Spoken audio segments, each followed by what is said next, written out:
his hand. Chapter 6. For the Love of a Man. When John Thornton froze his feet in the previous December, his partners had made him comfortable and left him to get well, going on themselves up the river to get out a raft of saw logs for Dawson. He was still limping slightly at the time he rescued Buck, but with the continued warm weather, even the slight limp left him. And here, lying by the river bank through the long spring days, watching the running water, listening lazily to the songs of birds and the hum of nature, Buck slowly won back his strength. A rest comes very good after one has traveled 3,000 miles, and it must be confessed that Buck waxed lazy as his wounds healed, his muscles swelled out, and the flesh came back to cover his bones. For that matter, they were all loafing, Buck, John Thornton, and Skeet and Nig, waiting for the raft to come that was to carry them down to Dawson. Skeet was a little Irish setter who early made friends with Buck, who, in a dying condition, was unable to resent her first advances. She had the doctor trait which some dogs possess, and as a mother cat washes her kittens, so she washed and cleansed Buck's wounds.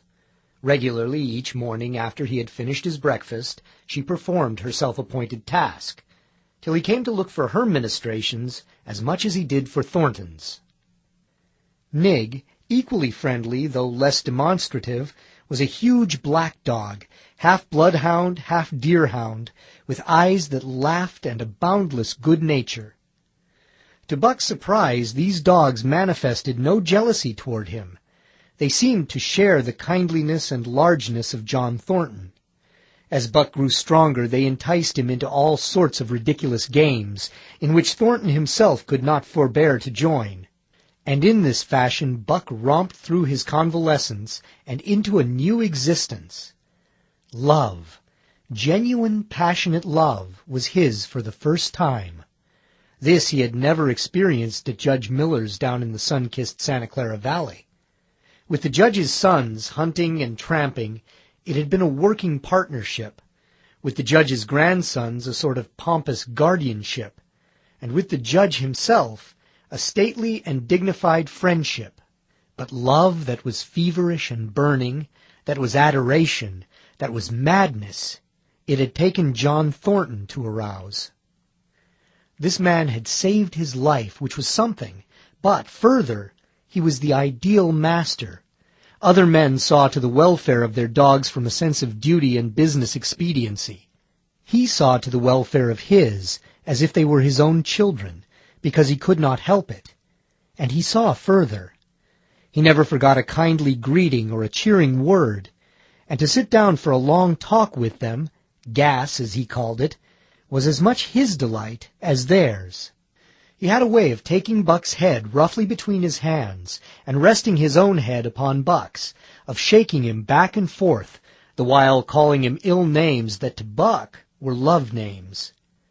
Buck knew no greater joy than the rough embrace and the sound of murmured oaths, and at each jerk back and forth it seemed that his heart would be shaken out of his body, so great was its ecstasy.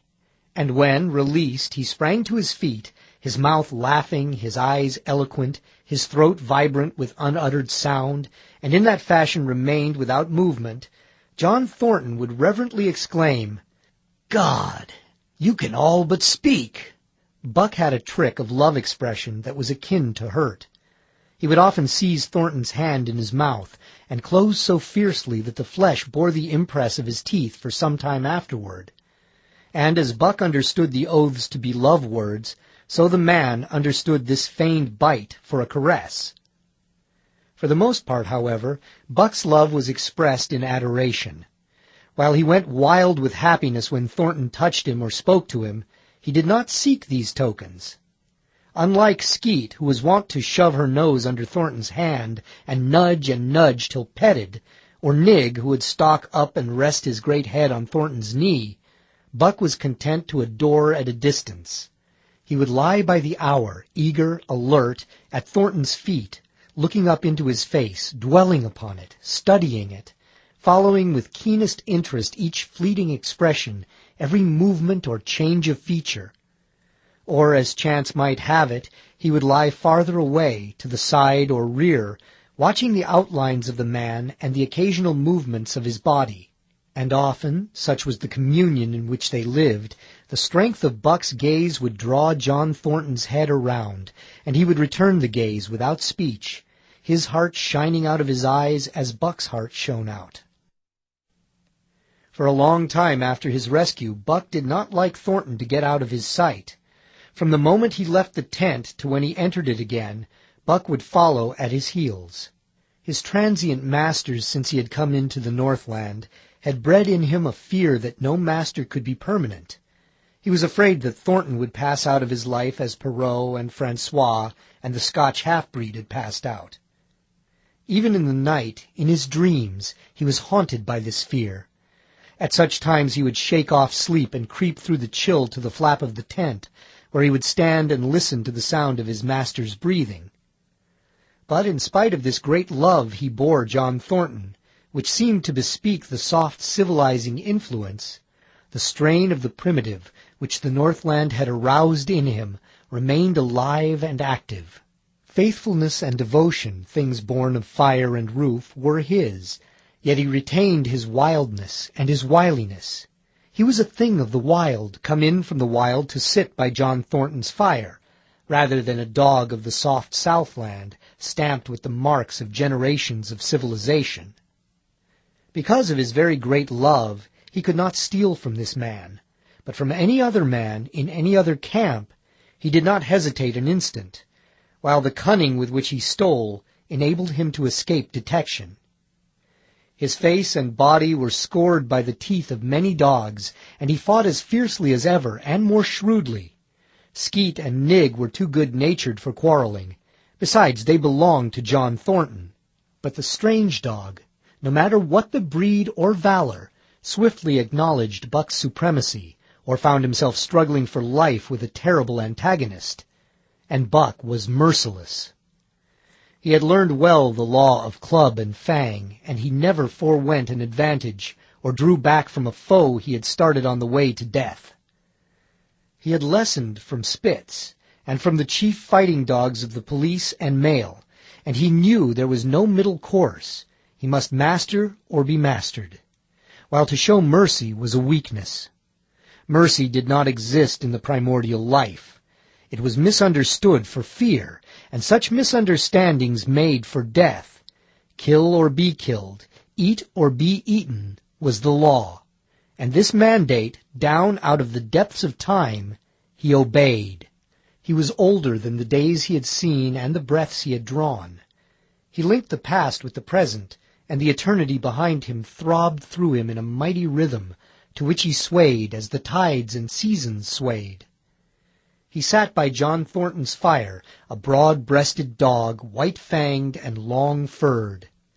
But behind him were the shades of all manner of dogs, half-wolves and wild wolves, urgent and prompting, tasting the savor of the meat he ate, thirsting for the water he drank, scenting the wind with him, listening with him and telling him the sounds made by the wild life in the forest, dictating his moods, directing his actions, lying down to sleep with him when he lay down, and dreaming with him and beyond him, and becoming themselves the stuff of his dreams.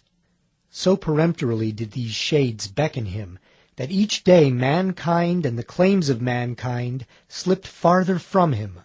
Deep in the forest a call was sounding, and as often as he heard this call, mysteriously thrilling and luring, he felt compelled to turn his back upon the fire and the beaten earth around it, and to plunge into the forest, and on he knew not where or why. Nor did he wonder where or why, the call sounding imperiously deep in the forest. But as often as he gained the soft unbroken earth and the green shade, the love for John Thornton drew him back to the fire again. Thornton alone held him. The rest of mankind was as nothing. Chance travelers might praise or pet him, but he was cold under it all, and from a too demonstrative man he would get up and walk away. When Thornton's partners, Hans and Pete, arrived on the long-expected raft, Buck refused to notice them till he learned they were close to Thornton. After that, he tolerated them in a passive sort of way, accepting favors from them as though he favored them by accepting. They were of the same large type as Thornton, living close to the earth, thinking simply and seeing clearly. And ere they swung the raft into the big eddy by the sawmill at Dawson, they understood Buck and his ways, and did not insist upon an intimacy such as obtained with Skeet and Nig. For Thornton, however, his love seemed to grow and grow. He alone among men could put a pack upon Buck's back in the summer traveling. Nothing was too great for Buck to do when Thornton commanded. One day they had grub-staked themselves from the proceeds of the raft and left Dawson for the headwaters of the Tanana. The men and dogs were sitting on the crest of a cliff, which fell away, straight down, to naked bedrock 300 feet below. John Thornton was sitting near the edge, Buck at his shoulder. A thoughtless whim seized Thornton, and he drew the attention of Hans and Pete to the experiment he had in mind. "Jump, Buck!" he commanded, sweeping his arm out and over the chasm. The next instant he was grappling with Buck on the extreme edge, while Hans and Pete were dragging them back into safety. "It's uncanny," Pete said after it was over and they had caught their speech. Thornton shook his head. "No, it's splendid, and it is terrible, too. Do you know, it sometimes makes me afraid." "I'm not hankering to be the man that lays hands on you while he's around," Pete announced conclusively, nodding his head toward Buck. "By jingo," was Hans's contribution. "Not mineself either." It was at Circle City ere the year was out that Pete's apprehensions were realized. Black Burton, a man evil-tempered and malicious, had been picking a quarrel with a tenderfoot at the bar when Thornton stepped good-naturedly between. Buck, as was his custom, was lying in a corner, head on paws, watching his master's every action. Burton struck out without warning, straight from the shoulder. Thornton was sent spinning and saved himself from falling only by clutching the rail of the bar. Those who were looking on heard what was neither bark nor yelp, but a something which is best described as a roar, and they saw Buck's body rise up in the air as he left the floor for Burton's throat. The man saved his life by instinctively throwing out his arm, but was hurled backward to the floor with Buck on top of him. Buck loosed his teeth from the flesh of the arm and drove in again for the throat. This time the man succeeded only in partly blocking, and his throat was torn open. Then the crowd was upon Buck, and he was driven off. But while a surgeon checked the bleeding, he prowled up and down, growling furiously, attempting to rush in, and being forced back by an array of hostile clubs.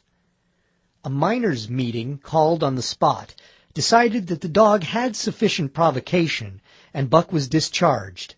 But his reputation was made, and from that day his name spread through every camp in Alaska. Later on, in the fall of the year, he saved John Thornton's life in quite another fashion. The three partners were lining a long and narrow poling boat down a bad stretch of rapids on the 40-mile creek. Hans and Pete moved along the bank, snubbing with a thin manila rope from tree to tree, while Thornton remained in the boat, helping its descent by means of a pole and shouting directions to the shore. Buck, on the bank, worried and anxious, kept abreast of the boat, his eyes never off his master. At a particularly bad spot where a ledge of barely submerged rocks jutted out into the river, Hans cast off the rope and, while Thornton poled the boat out into the stream, ran down the bank with the end in his hand to snub the boat when it had cleared the ledge. This it did, and was flying downstream in a current as swift as a mill race when Hans checked it with the rope, and checked too suddenly. The boat flirted over and snubbed into the bank bottom up, while Thornton, flung sheer out of it, was carried downstream toward the worst part of the rapids, a stretch of wild water in which no swimmer could live. Buck had sprung in on the instant, and at the end of 300 yards, amid a mad swirl of water, he overhauled Thornton. When he felt him grasp his tail, Buck headed for the bank, swimming with all his splendid strength. But the progress shoreward was slow, the progress downstream amazingly rapid. From below came the fatal roaring where the wild current went wilder, and was rent in shreds and spray by the rocks, which thrust through like the teeth of an enormous comb. The suck of the water as it took the beginning of the last steep pitch was frightful, and Thornton knew that the shore was impossible. He scraped furiously over a rock, bruised across a second, and struck a third with crushing force. He clutched its slippery top with both hands, releasing Buck, and above the roar of the churning water shouted, "Go, Buck, go!" Buck could not hold his own and swept on downstream, struggling desperately but unable to win back. When he heard Thornton's command repeated, he partly reared out of the water, throwing his head high, as though for a last look, then turned obediently toward the bank. He swam powerfully, and was dragged ashore by Pete and Hans at the very point where swimming ceased to be possible, and destruction began. They knew that the time a man could cling to a slippery rock in the face of that driving current was a matter of minutes, and they ran as fast as they could up the bank to a point far above where Thornton was hanging on. They attached the line with which they had been snubbing the boat to Buck's neck and shoulders, being careful that it should neither strangle him nor impede his swimming, and launched him into the stream. He struck out boldly, but not straight enough into the stream. He discovered the mistake too late, when Thornton was abreast of him, and a bare half-dozen strokes away, while he was being carried helplessly past. Hans promptly snubbed with the rope, as though Buck were a boat. The rope thus tightening on him in the sweep of the current, he was jerked under the surface, and under the surface he remained till his body struck against the bank, and he was hauled out. He was half drowned, and Hans and Pete threw themselves upon him, pounding the breath into him and the water out of him. He staggered to his feet and fell down. The faint sound of Thornton's voice came to them, and though they could not make out the words of it, they knew that he was in his extremity. His master's voice acted on Buck like an electric shock. He sprang to his feet and ran up the bank ahead of the men to the point of his previous departure. Again the rope was attached and he was launched, and again he struck out, but this time straight into the stream. He had miscalculated once, but he would not be guilty of it a second time. Hans paid out the rope, permitting no slack, while Pete kept it clear of coils. Buck held on till he was on a straight line above Thornton. Then he turned, and with the speed of an express train headed down upon him. Thornton saw him coming, and, as Buck struck him like a battering ram, with the whole force of the current behind him, he reached up and closed with both arms around the shaggy neck. Hans snubbed the rope around the tree, and Buck and Thornton were jerked under the water. Strangling, suffocating, sometimes one uppermost and sometimes the other, dragging over the jagged bottom, smashing against rocks and snags, they veered in to the bank. Thornton came to, belly downward, and being violently propelled back and forth across a drift log by Hans and Pete.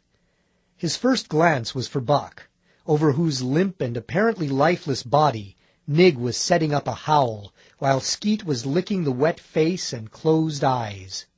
Thornton was himself bruised and battered, and he went carefully over Buck's body when he had been brought around, finding 3 broken ribs. "That settles it," he announced. "We camp right here." And camp they did, till Buck's ribs knitted and he was able to travel. That winter at Dawson, Buck performed another exploit, not so heroic perhaps, but one that put his name many notches higher on the totem pole of Alaskan fame. This exploit was particularly gratifying to the 3 men, for they stood in need of the outfit which it furnished, and were enabled to make a long-desired trip into the Virgin East, where miners had not yet appeared.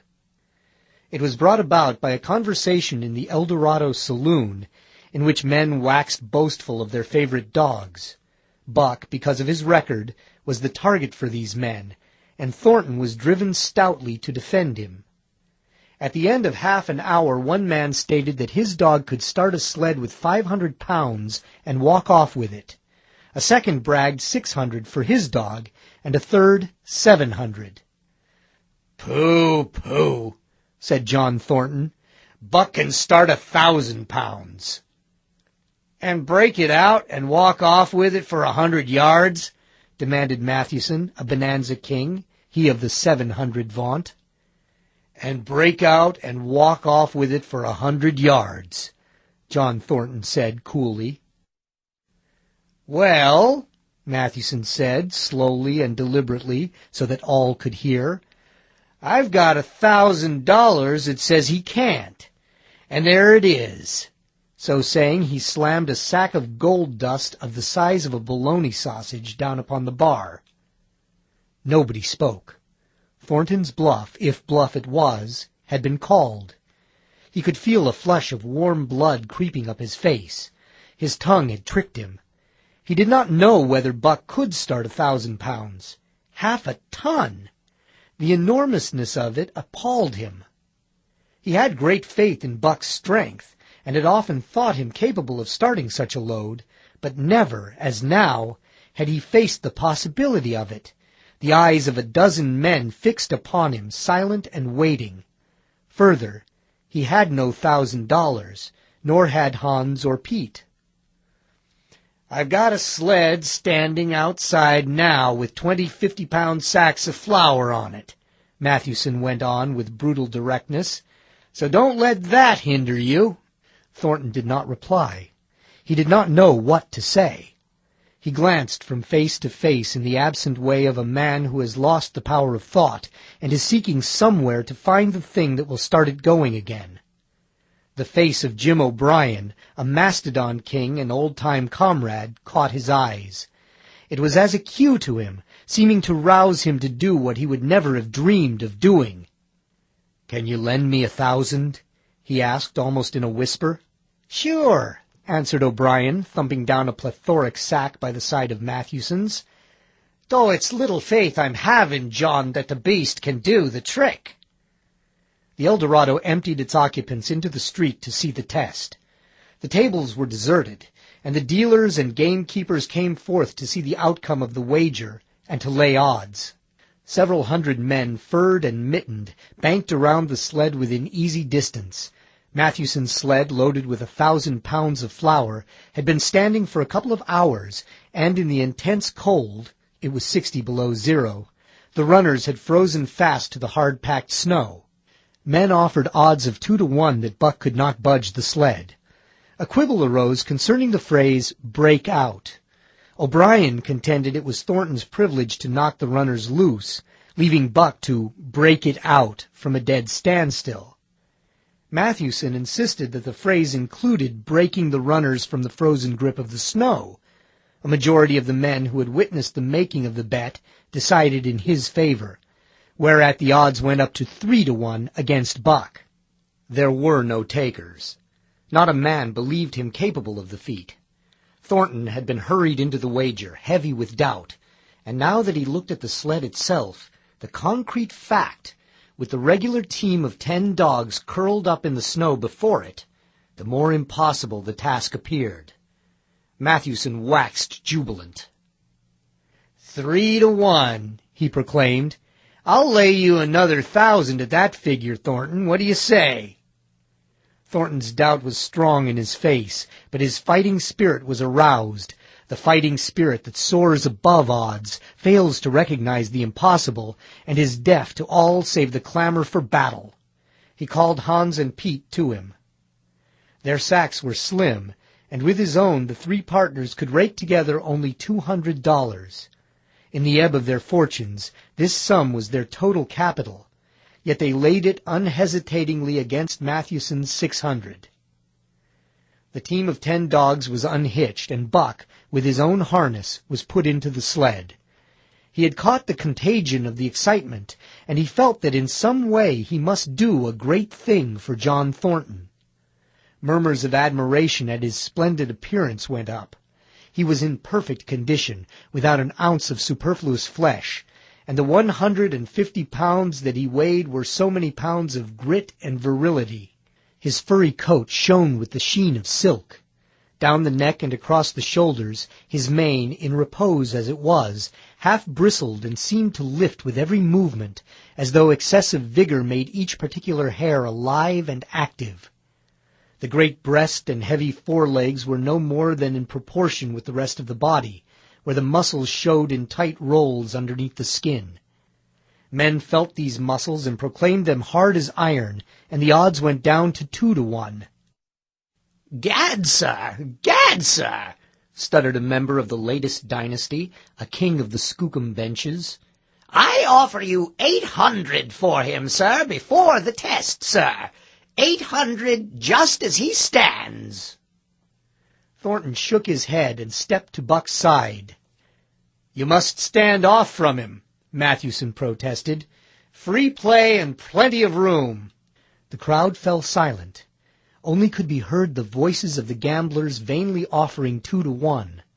Everybody acknowledged Buck a magnificent animal, but 20 50-pound sacks of flour bulked too large in their eyes for them to loosen their pouch strings. Thornton knelt down by Buck's side. He took his head in his 2 hands and rested cheek on cheek. He did not playfully shake him, as was his wont, or murmur soft love curses, but he whispered in his ear, "As you love me, Buck, as you love me," was what he whispered. Buck whined with suppressed eagerness. The crowd was watching curiously. The affair was growing mysterious. It seemed like a conjuration. As Thornton got to his feet, Buck seized his mittened hand between his jaws, pressing in with his teeth and releasing slowly, half reluctantly. It was the answer, in terms not of speech, but of love. Thornton stepped well back. "Now, Buck," he said. Buck tightened the traces, then slacked them for a matter of several inches. It was the way he had learned. "Gee!" Thornton's voice rang out, sharp in the tense silence. Buck swung to the right, ending the movement in a plunge that took up the slack and with a sudden jerk arrested his 150 pounds. The load quivered, and from under the runners arose a crisp crackling. "Ha!" Thornton commanded. Buck duplicated the maneuver, this time to the left. The crackling turned into a snapping, the sled pivoting and the runners slipping and grating several inches to the side. The sled was broken out. Men were holding their breaths, intensely unconscious of the fact. "Now, mush!" Thornton's command cracked out like a pistol shot. Buck threw himself forward, tightening the traces with a jarring lunge. His whole body was gathered compactly together in the tremendous effort, the muscles writhing and knotting like live things under the silky fur. His great chest was low to the ground, his head forward and down, while his feet were flying like mad, the claws scarring the hard-packed snow in parallel grooves. The sled swayed and trembled, half started forward. One of his feet slipped, and one man groaned aloud. Then the sled lurched ahead in what appeared a rapid succession of jerks, though it never really came to a dead stop again. Half an inch, 2 inches.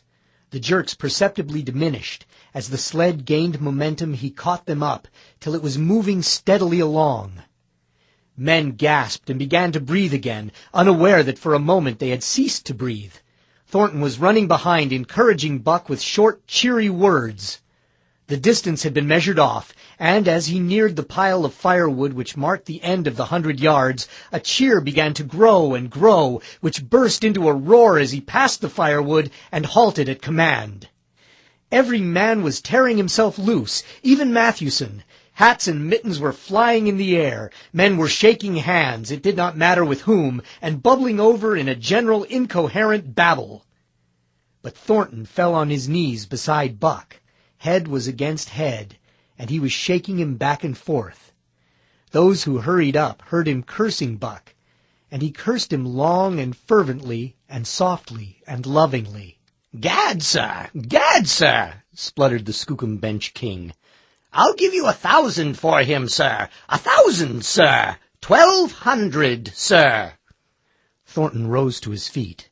His eyes were wet. The tears were streaming frankly down his cheeks. "Sir," he said to the Skookum Bench King, "no, sir. You can go to hell, sir. It's the best I can do for you, sir." Buck seized Thornton's hand in his teeth. Thornton shook him back and forth. As though animated by a common impulse, the onlookers drew back to a respectful distance, nor were they again indiscreet enough to interrupt.